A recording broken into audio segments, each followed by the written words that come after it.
Yayasan Pulih dan saya akan mencoba menjawab beberapa pertanyaan yang masuk melalui akun sosial media Yayasan Pulih.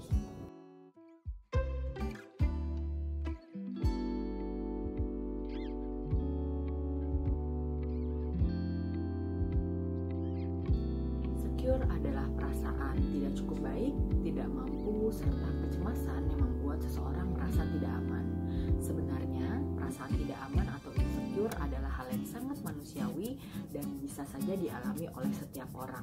Namun, pada sebagian orang lain, insecure ini bisa terus-menerus terjadi dan bertahan lama, bahkan hingga mempengaruhi emosi, menjadi mudah cemas, mudah khawatir, merasa tidak berdaya, dan kemudian mempengaruhi performa dan produktivitas kerja.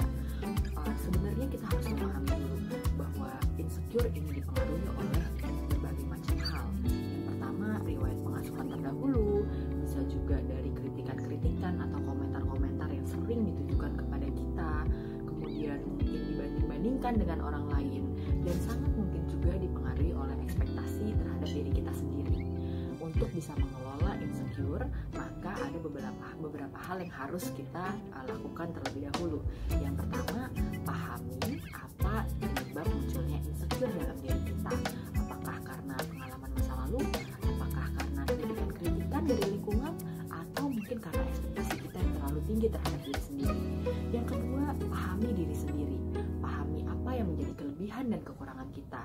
Dengan memahami diri sendiri, maka kita bisa menetapkan ekspektasi yang sesuai dengan kemampuan kita. Dan kita juga jadi bisa lebih menerima saat mungkin hasil pencapaian kita ya tidak sebaik orang lain, karena memang sebatas itu kemampuan kita. Kemudian yang ketiga yang bisa kita lakukan adalah berhenti membanding-bandingkan diri dengan orang lain. Saya paham bahwa membanding-bandingkan diri sendiri, terutama di lingkungan yang sangat kompetitif, itu adalah hal yang sulit untuk dihentikan.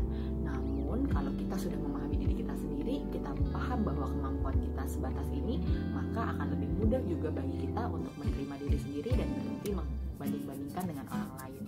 Kemudian yang selanjutnya, fokus pada mungkin hal-hal positif yang ingin kita raih di kemudian hari.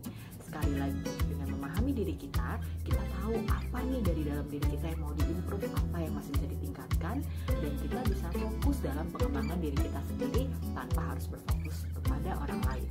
Dan yang terakhir, lakukan hal-hal positif ketika perasaan insecure ini muncul. Hal-hal positif ini bisa berbagai macam.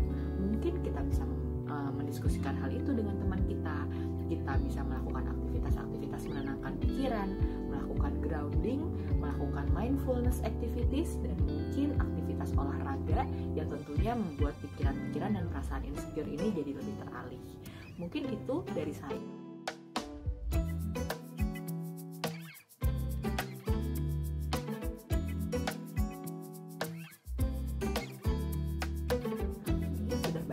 Lembaga-lembaga yang menyediakan layanan kesehatan mental, baik itu online maupun offline.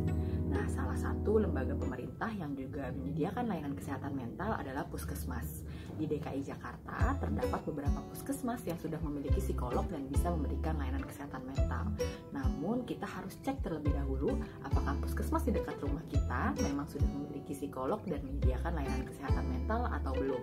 Selain di puskesmas, layanan kesehatan mental juga bisa kita akses di beberapa rumah sakit, baik rumah sakit milik pemerintah maupun milik swasta. Selain itu, terdapat juga beberapa lembaga atau klinik swasta yang menyediakan layanan kesehatan mental. Salah satunya adalah Yayasan Pulih. Untuk bisa mengakses berbagai layanan kesehatan mental, kita bisa mencoba browsing dulu di internet dan cari kira-kira di mana ya tempat kita bisa mengakses layanan kesehatan mental sesuai dengan budget kita, sesuai juga dengan lokasi rumah kita. Mungkin itu dari saya. Terima kasih.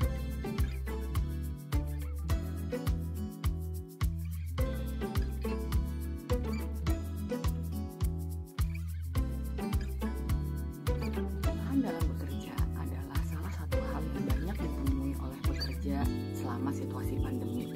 Hal ini terjadi karena beban kerja yang tidak berkurang, komunikasi yang terus dilakukan secara daring, tidak adanya batasan waktu dalam bekerja, kewajiban tambahan seperti mendampingi anak selama PJJ, juga tidak adanya waktu merawat diri semakin mempengaruhi kondisi fisik dan psikis kita. Oleh karena itu, kita perlu menjaga work-life balance selama pandemi dan selama kita melakukan WFH. Beberapa hal yang bisa dilakukan diantaranya adalah bermitra dengan orang rumah dan juga dengan orang yang ada di kantor, membagi peran di rumah, kapan waktunya kita mendampingi anak untuk PJJ, dan siapa yang melakukan itu tentu bisa dilakukan dengan berbagi peran, baik dengan suami maupun dengan anggota keluarga yang lain. Selain itu, kita juga perlu lebih asertif dalam berkomunikasi dengan rekan kerja dan atasan kita. Kita bisa mendorong terciptanya jam kerja yang mungkin lebih balance, yang disertai dengan batasan-batasan, sehingga kita tidak terus-menerus bekerja bahkan hingga larut malam. Selain itu, jika kita adalah pemimpin di tempat kita bekerja, maka sangat penting kita menerapkan kepemimpinan yang empatik, berusaha memahami bahwa staf kita juga memiliki peran-peran lain, serta menciptakan batasan-batasan dalam bekerja akan menjadi hal yang sangat penting untuk dilakukan. Nah, saat ini Yayasan Pulih sedang membuat kegiatan dan kelas-kelas yang membahas tema-tema yang serupa.